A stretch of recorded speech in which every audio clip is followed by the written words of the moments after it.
Assalamualaikum warahmatullahi wabarakatuh. Nama saya Anasyali Ramadhani dengan NIM 245015001111013. Pada kesempatan kali ini saya ingin menjelaskan soal nomor 1 dan nomor 3.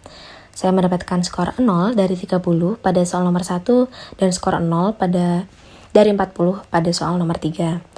Pertama, saya akan menjelaskan jawaban saya untuk soal nomor 1 terlebih dahulu. Soal nomor 1 ini berjudul data pekerja. Jadi, tujuan dari kode ini itu untuk menghitung total jam kerja dan gaji untuk beberapa tukang bangunan yang bekerja dalam periode tertentu. Maksudnya dalam periode tertentu yaitu banyak hari yang nanti akan diinputkan oleh pengguna. Lalu program ini juga menentukan pekerja terbaik yang memiliki total jam kerja tertinggi dan akan menghitung bonus sebesar 10% dari gaji pekerja tersebut. Lalu, hasil perhitungan gaji dan informasi pekerja akan ditampilkan dengan format yang sudah ditentukan oleh soal.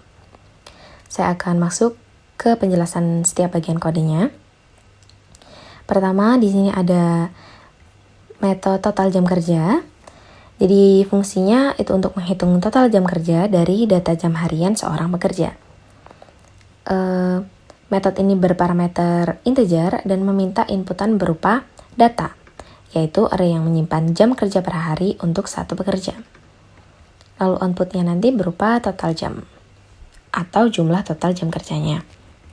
Jadi logika pada metode ini yaitu melakukan iterasi menggunakan enhance for loop. Jadi integer jam adalah variabel sementara yang akan menyimpan nilai dari tiap elemen dalam array data pada setiap iterasi. Nah, pada tiap iterasi ini nilai jam akan ditambahkan ke total jam. Jadi akhirnya berupa total jam kerja dari pekerja tersebut. Selanjutnya yaitu ada metode hitung gaji. Jadi metode ini tuh berfungsi untuk menghitung gaji seorang pekerja.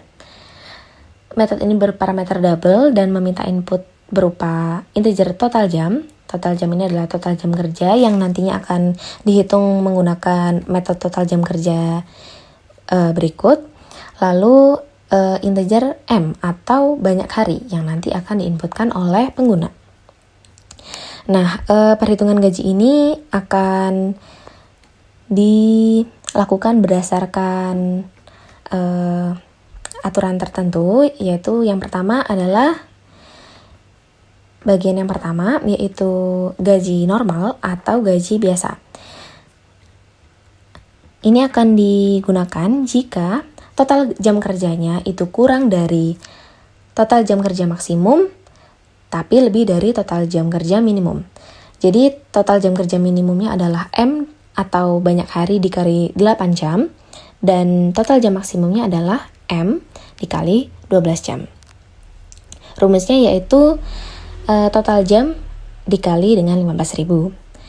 Lalu bagian kedua yaitu jika total jamnya itu kurang dari total jam minimum alias M dikali 8. Nah, gaji itu akan dikurangi penalti 50% dari jam yang kurang. Maksudnya adalah jam yang kurang itu adalah ini, yaitu M dikali 8 dikurangi total jam pekerja tersebut dikali dengan 50% dari 15.000. Lalu gaji normalnya ini akan dikurangi dengan penalti tersebut. Terakhir yaitu jika total jam kerjanya itu lebih dari total jam maksimum alias M dikali 12. Ini akan dihitung lembur dengan tambahannya 50% dari kelebihan jamnya ini. Kelebihan jamnya itu dihitung dengan total jam dikurangi M dikali 12 dikali 50% dari 15.000. Lalu akan dikembalikan gaji berupa double. Lalu lanjut di metode main.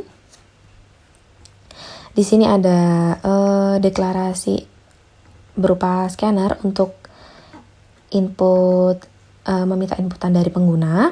Lalu di sini ada dua variabel berupa N dan M yang meminta inputan dari pengguna. Integer N ini adalah banyak pekerja dan integer M ini berupa banyak hari mereka bekerja. Lalu ada integer maksudnya array data berupa integer ini array 2 dimensi dengan panjang n kali m. Lalu program akan mengambil inputan dari pengguna. Jadi fungsinya for loop ini itu untuk mengisi array data dengan input jam kerja harian untuk tiap pekerjanya menggunakan 2 loop bersarang karena arraynya adalah 2 dimensi. Jadi ini I ini untuk barisnya, J ini untuk kolomnya. Lalu selanjutnya ada beberapa variabel, yaitu pertama ada integer jam max. Maksudnya di sini adalah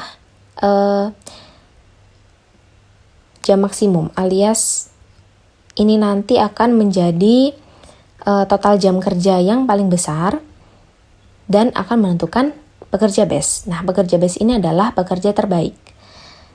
Lalu ada gaji maksimum, alias gaji maksimum ini nanti akan diisi dengan gaji dari pekerja terbaik. Lalu di sini dari line 41 sampai 54 adalah perhitungan gaji dan pekerja terbaik. Jadi di sini ada integer total jam yang akan menggunakan metode total jam kerja untuk menghitung total jam kerja dari pekerja tersebut.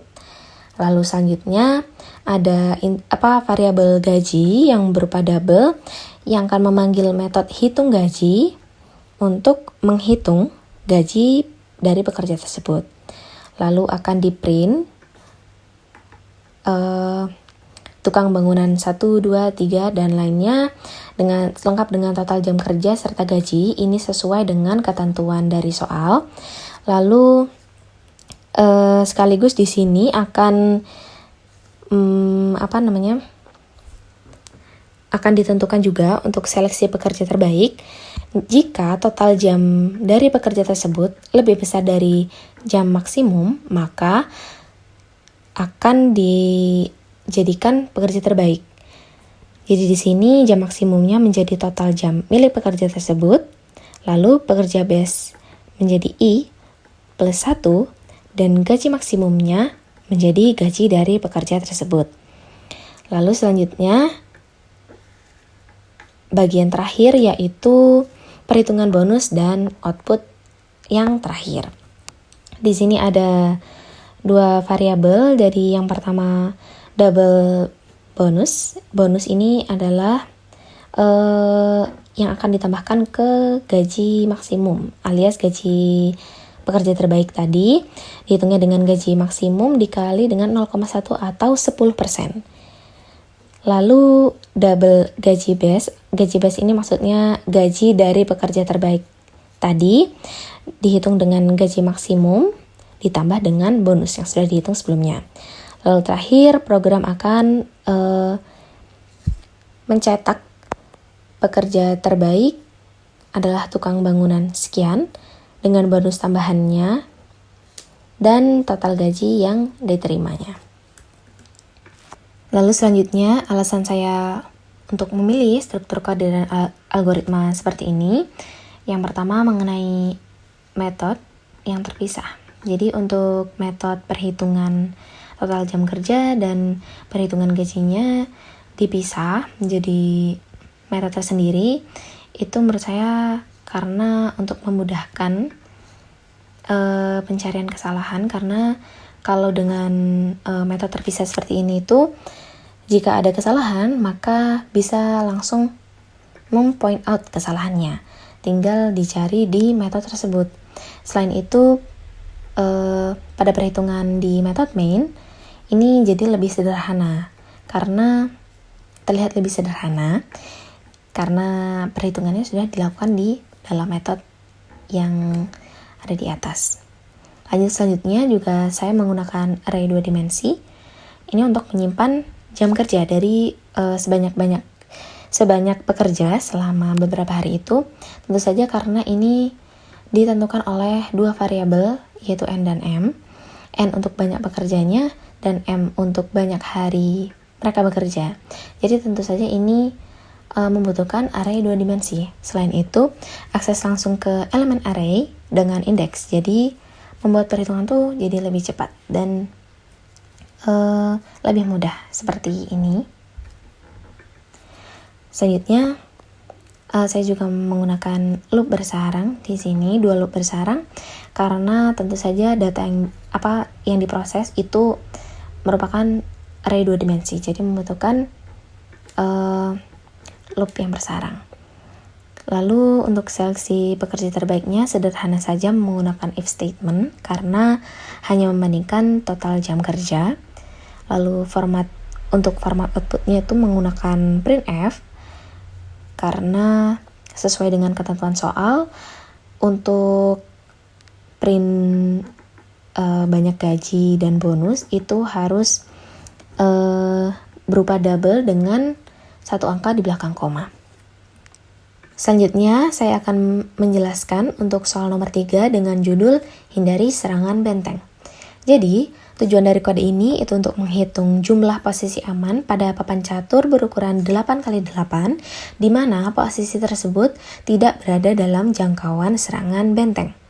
Benteng ini akan ditandai dengan simbol hashtag, dan posisi yang kosong atau tidak ada benteng ini akan ditandai dengan simbol titik. Benteng bisa menyerang seluruh baris dan kolom yang ditempatinya.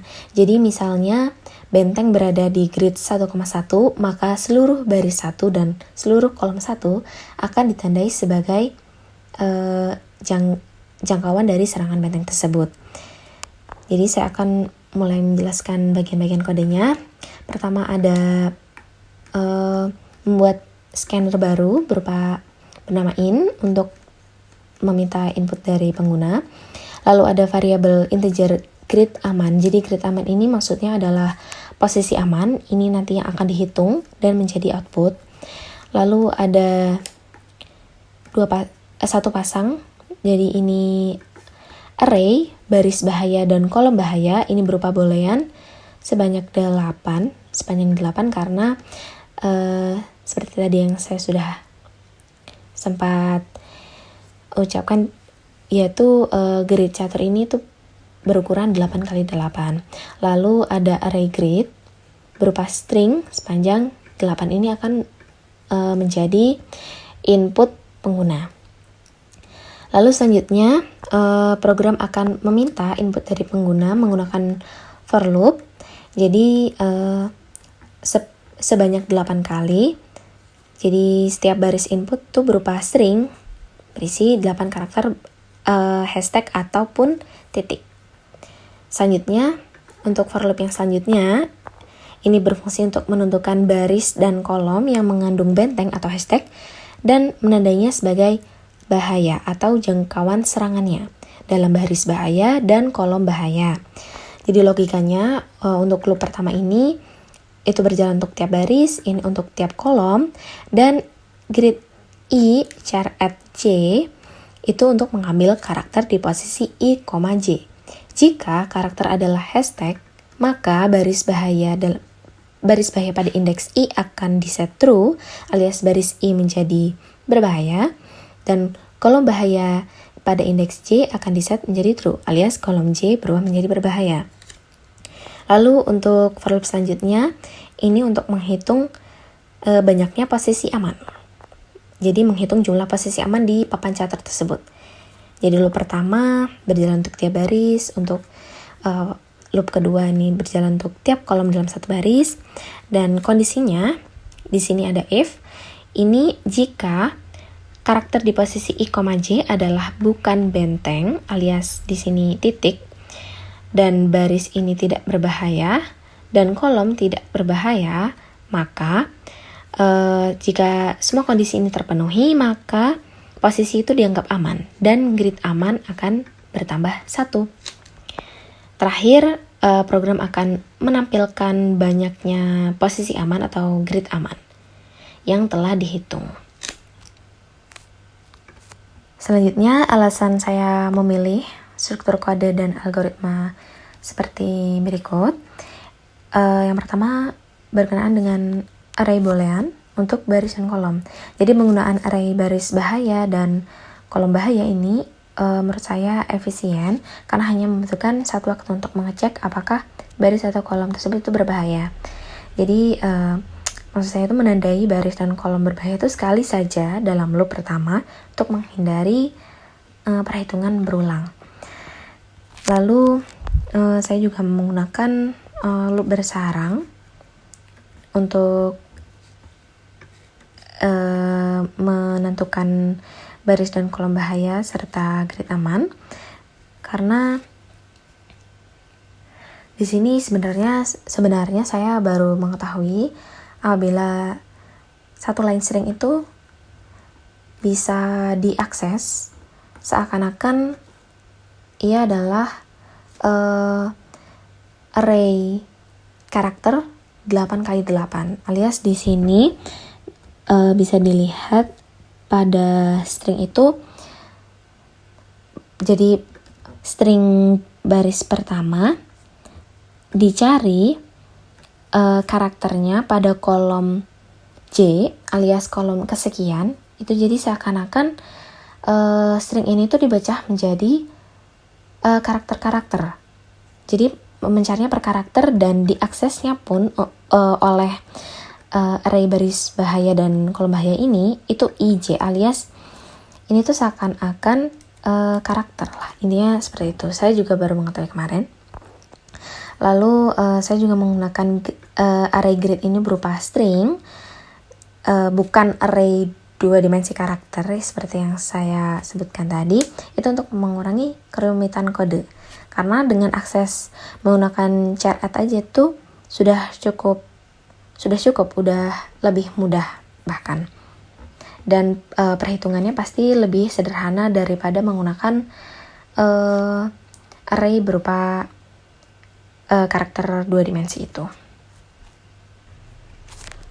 Terakhir, untuk kesulitan yang saya hadapi kemarin sebenarnya lebih pada soal yang nomor 3 ini, terutama pada untuk mencari untuk menandai istilahnya baris dan kolom yang bahaya. Yang sudah saya katakan tadi juga saya baru tahu kalau misalnya bisa dibuat menjadi seperti ini. Saya kemarin sempat mencari-cari di Stack Overflow dan Java, ya itu, pokoknya lewat Google, dan cara mencari karakter pada string seperti itu. Lalu saya menemukan cara ini, dan setelah saya otak-atik sedikit dan saya akhirnya terapkan, ternyata bisa seperti ini gitu. Jadi saya mendapatkan ilmu baru di sini. Jadi untuk penerapan selanjutnya insya Allah lebih mudah. Sekian dari saya, terima kasih. Wassalamualaikum warahmatullahi wabarakatuh.